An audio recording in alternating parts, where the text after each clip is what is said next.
across regions, how we're doing that relationship building. We're collaborating with Region 2. Dr. Armand has successfully created Northwest Task Force Business Coalition. So they already have an executive director, such as myself, and they've taken the lead. They've gotten funding. They have a board of directors, if you will, or working. So they're in the process of starting, and we're able to kind of pack up and package everything that we've done and hand it to them, our brochures, our words, show them how our website works, and they're able to, leverage us, which is great. We're still learning, and so now we have a partner that if they learn something, they can share with us. The Region 13 Fusion Center, which is still a work in progress here in the region, but that will be something that we can, get messages out to and from the business community. And our greatest goal right now is the EPA Region 3 conference. We're sponsoring it here. They do it once a year. Last year was in Baltimore. This year they're bringing it back to Pittsburgh. So we're taking the lead on sponsorship for that. 800 attendees and 150 vendors. So we're looking forward to that being a success and getting our mission out there for other organizations to start a business coalition. Next slide. And I mentioned our biannual member meetings. We bring together our membership twice a year. We bring in key speakers that, whether or not something's a hot topic, which is the H1N1, the G20, Fusion Center. This year we'll have Glenn Cannon speaking and the Red Cross. Director Cannon was agreed to come back now that he's with PEMA. He did come down when he was with PEMA.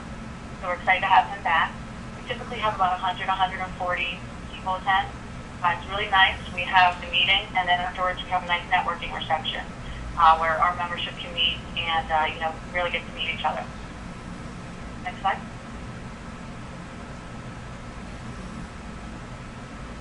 This is my contact information and our website, so feel free to jot that down and email me with any questions that you have on after we leave today, or if you want to give me a call, or visit our website. Right? And I do encourage you to visit our website because I think it's a great resource for any business. So that's what I have. If we want to open it up to questions and answers. Kelly, thank you so much. This is Laura. One question for you. You had mentioned how you're currently funded by the businesses. Is that how you were originally funded? How did you get off the ground? Yes. Our former executive director from Westinghouse was just about to retire, and they pulled him to begin the coalition. So they paid him for the first 2 years.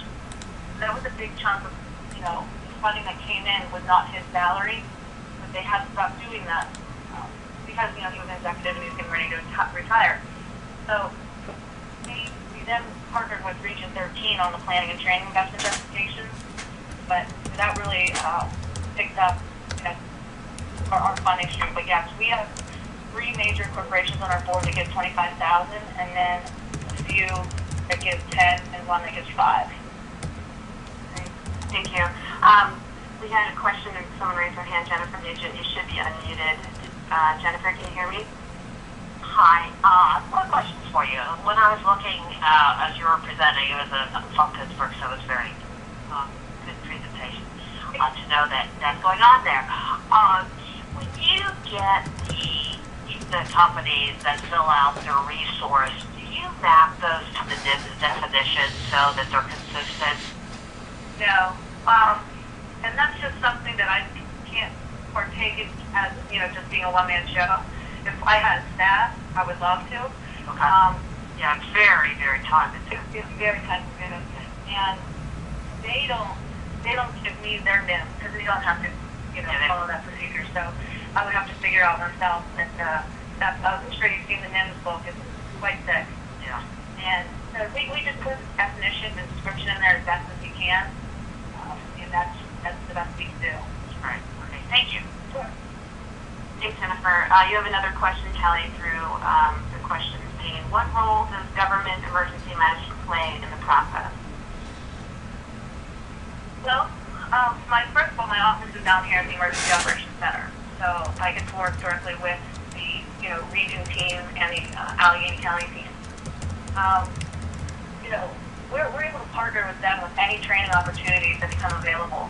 And they're very good with that, whether it be like hazmat training or NIMS training.